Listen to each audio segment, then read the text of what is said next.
اور قبر میں جو کچھ بھی سزا ہو کہ جزا ہو، عذاب ہو کہ ثواب ہو، دونوں کا مزہ روح ضرور چکھتی ہے۔ روح کا تعلق جب جسم سے الگ ہوتا ہے تو اعلیٰ حضرت رضی اللہ تعالیٰ عنہ نے لکھا ہے احادیث کی روشنی میں کہ سننے دیکھنے کی طاقت اور ڈبل ہو جاتی ہے اور بڑھ جاتی ہے۔ دنیا میں جو ہم دیکھتے تھے سنتے تھے اس سے کئی زیادہ بڑھ جاتی ہے طاقت روح کے جسم سے الگ ہونے کے بعد۔ اسی لیے تو حدیث پاک میں ہے، رسول پاک صلی اللہ تعالیٰ علیہ وسلم فرماتے ہیں تم جب قبرستان میں چلتے ہو تو تمہارے پیروں کی چرچراہٹ کی آواز بھی مردہ سنتا ہے، یعنی چپل کی آواز تک قبر میں اسے سنائی دیتی ہے۔ سننے کی طاقت روح کی بڑھ جاتی ہے، روح کی طاقت بڑھ جاتی ہے۔ اچھا یہ صرف مومنین کے متعلق نہیں، کافروں کے متعلق بھی ہے۔ کافر کے روحیں بھی سنتی بھی ہیں دیکھتی بھی ہیں، کافروں کی روحیں بھی۔ خود جنگ بدر کے مقتولین جو تھے، جتنے بھی کافر قتل ہو چکے تھے 70 کے قریب، ایک گڑھے میں ان سب کو جمع کر کے حضور صلی اللہ تعالیٰ علیہ وسلم نے ان پر خطبہ دیا، بیان فرما رہے تھے۔ صحابہ نے پوچھا یا رسول اللہ صلی اللہ تعالیٰ علیہ وسلم آپ ان کو بیان کر رہے ہیں جو مر چکے ہیں؟ حضور صلی اللہ تعالیٰ علیہ وسلم نے فرمایا ہاں یہ زندوں سے بھی کہیں زیادہ سنتے ہیں۔ حضور ان سے پوچھ رہے تھے کیا اللہ نے جو ہم سے وعدہ کیا تھا وہ پورا نہیں ہوا؟ کیا تم نے نہیں دیکھا کہ ہم حق پر تھے اور ہمارا وعدہ پہنچ چکا اللہ کا؟ حضور ان سے سوال کرتے جا رہے تھے۔ ظاہر سی بات ہے جواب دنیا میں ایک حجاب ہے، نہیں سنائی دے گا۔ اچھا اب ایک بات یہ بھی میں بتا دوں، عالم برزخ، عالم برزخ ایک دنیا ہے جہاں سب روحیں ہیں۔ عالم برزخ وہی علیین جو ہے ایک جگہ ہے، لیکن ایک دنیا الگ ہو جاتی ہے۔ جیسے اس کو عالم حیات کہیں آپ، یہ زندگی کی دنیا ہے، جسم اور روح دونوں کے ساتھ۔ جسم یہاں رہ گیا اور روح چلی گئی کہاں پر؟ عالم برزخ میں۔ جب عالم برزخ میں جاتا ہے تو ایک بڑی دیوار ہمارے دونوں کے بیچ میں قائم ہو جاتی ہے، ہمارے دونوں کے بیچ میں قائم ہو جاتی ہے، یعنی روحوں کے دنیا اور ہماری دنیا کے بیچ میں فرق یہ ہے کہ ہماری ساری باتیں، ہماری ساری ایکٹیویٹیز وہ سنتے بھی ہیں اور سمجھتے بھی ہیں اور وہ دیکھتے بھی ہیں، وہ دیکھتے بھی ہیں سنتے بھی ہیں، ساری چیزیں محسوس کرتے ہیں، لیکن ان کی تمام معاملات ہم نہیں دیکھ سکتے۔ ان کے جو کچھ بھی روحوں کے معاملات ہیں وہ ہم نہیں دیکھ سکتے، اس لیے کہ ہمارے اور ان کے درمیان ایک دیوار ہے۔ عالم برزخ کے معاملات ہمارے اوپر ظاہر نہیں رکھے گئے۔ روحوں کے ساتھ کیا ہو رہا ہے کیا نہیں ہو رہا ہے ہم میں سے کوئی جانتا نہیں ہے، مگر یہ کہ اللہ کسی کو علم دے دے، اپنے محبوبوں میں سے کسی کے اوپر ظاہر کر دے، یہ الگ بات ہے۔ لیکن عالم برزخ کے احوال عام لوگوں پر نہیں کھولے جاتے، ہمارے اور ان کے درمیان۔ اس کو یوں سمجھ لیں کہ ون سائڈ دیکھے جانے والا شیشہ ہو، یعنی ایک طرف سے باہر کا دکھتا ہے لیکن ادھر والوں کو ادھر کا نہیں دکھتا۔ عالم برزخ اور ہمارے درمیان ایسی معاملات ہیں۔ اب عالم برزخ میں ہوتا کیا ہے؟ وہاں کی ایک زندگی الگ ہے۔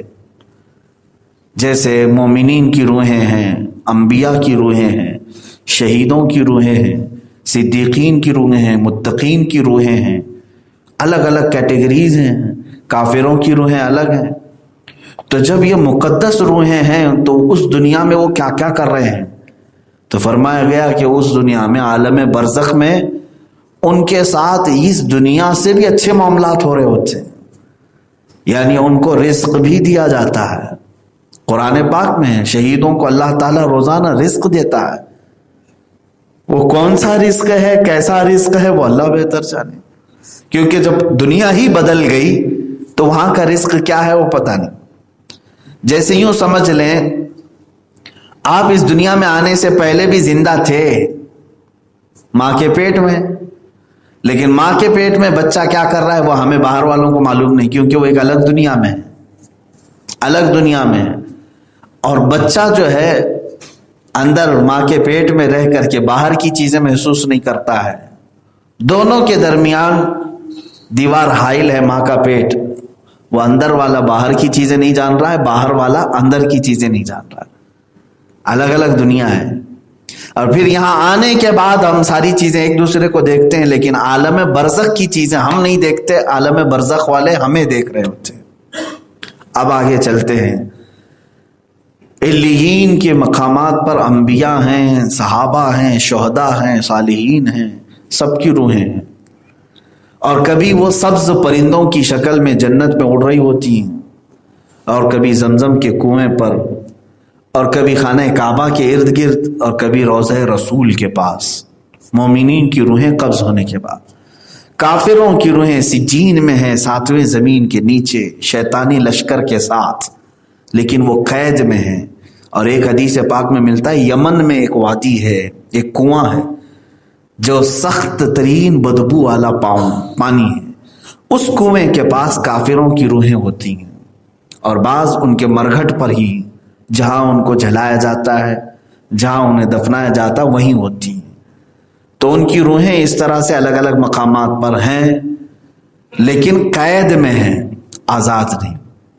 فرق دیکھیں, مومن جو ہے اس کی مثال میرے آقا صلی اللہ تعالیٰ علیہ وسلم نے فرمایا جب تک دنیا میں ہے پنجرے کے اندر موجود پرندے کی طرح ہے. پنجرے کے اندر موجود پرندے کی طرح ہے, جیسے ابھی ہم لوگ ہیں.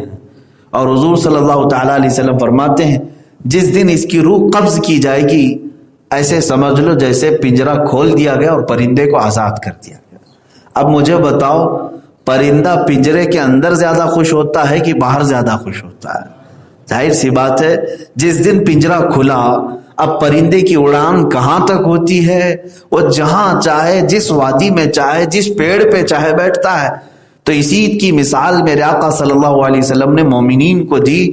فرمایا کہ جس دن تمہاری روح قبض ہوگی سمجھ لینا اس دن پنجرے سے نکل گئے. اب تمہاری روح چاہے وہ جنت میں جائے, چاہے وہ روضہ رسول کے پاس ہو, چاہے وہ خانہ کعبہ کے پاس, اس لیے کہ اب تم آزاد ہو جاؤ گے. اسی لیے مومن کا مرنا بھی نعمت ہے اور کافر کی موت اس کے لیے عذاب ہے. ہم تو موت سے ڈرتے نہیں, اس لیے کہ موت کے بعد ہمارے لیے وصال محبوب ہے, اللہ سے ملاقات ہے, رسول پاک صلی اللہ تعالیٰ علیہ وسلم کا دیدار ہے. بہرحال میرے عزیزوں, ایک بات جو میں نے چھیڑا تھا وہ یہ ہے کہ ایک صاحب نے ایک واقعہ ہمیں بھیجا اور کہا کہ آپ کہتے ہیں کہ روح جسم میں دوبارہ نہیں آتی, تو اس واقعے کا کیا مطلب ہے؟ میں سمجھاتا ہوں کون سا واقعہ ہے. صابر علاء الدین کلیری رحمۃ اللہ تعالیٰ علیہ سلسلہ چشتیہ کے بڑے مشہور بزرگ ہیں. آپ کے متعلق یہ واقعہ مشہور ہے کہ آپ کے ایک مرید نے پوچھا تھا فنا اور بقا کسے کہتے ہیں؟ آپ جانتے ہیں فنا کا مطلب ختم ہونے والی چیز, بقا کا مطلب باقی رہنے والی چیز. یہ تصوف کی زبان میں دو اصطلاحیں ہیں, دو الگ الگ جملے ہیں, فنا اور بقا. اللہ تعالیٰ بقا ہے اور باقی سب چیزیں کیا ہے؟ فنا ہے.